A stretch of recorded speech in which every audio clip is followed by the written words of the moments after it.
So this is very rare, very expensive. I've been entrusted with this magical device. I've got to defend it with my life, and we're just currently fitting the ramrod in here so that we can take it down to set, and I'm looking forward to it.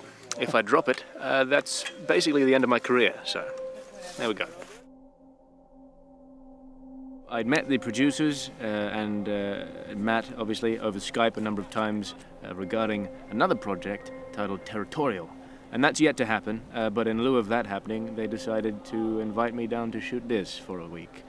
The fact that it was shooting in outback Australia was fantastic to me. That was a great incentive because I'd been stuck in the monotony that is Los Angeles.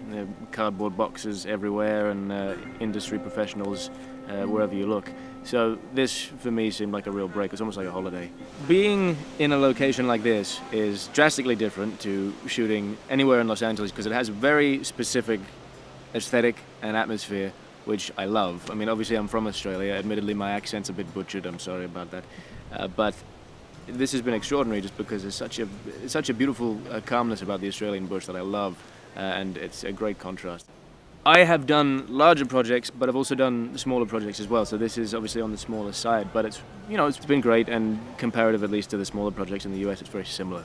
Everyone is doing their job, everyone's very professional, so it's great. The only other thing I would say is that people here are more willing to have fun.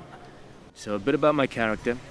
His name is Daniel Ryan. He's a relatively minor character in the saga of Ben Hall. Basically, he's a wannabe bushranger. He's a bit cocky, so that's been fun for me to play.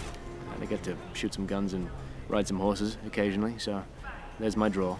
I feel like every actor ever, whenever asked, even in an audition room or with the horse master, has said, "Yeah, I can ride a horse. I'm fine. I'm great." I was honest at the forefront, and I said, "Look, I've ridden one a couple of times, but the horse is in control.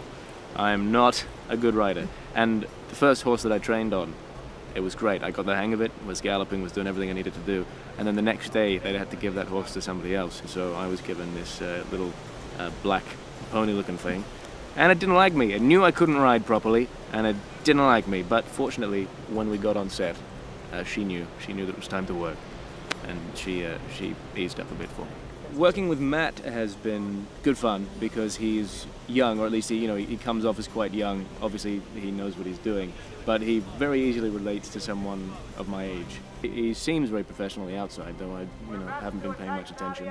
But right. So you can see he's got everyone on a really tight leash. So far as preparation goes, for the most part, I did absolutely nothing. I was in Los Angeles. I assumed everything would go swimmingly, and it has gone swimmingly, though I remember, Matt had asked me, he said, "What do you think you can do? Do you think you can, grow a beard and look a bit more like a bushranger?" And I said, "No, that's not going to happen. I grow a beard slower than, dead grass grows." So this is what's come through. This has come through, I think, like 2 months maybe? Two and a half months? I started growing this when he Skyped me, before we'd even confirmed that I was on this production. So, yeah. I'm not quite a real man just yet, but I can play a bushranger. There's 2 more!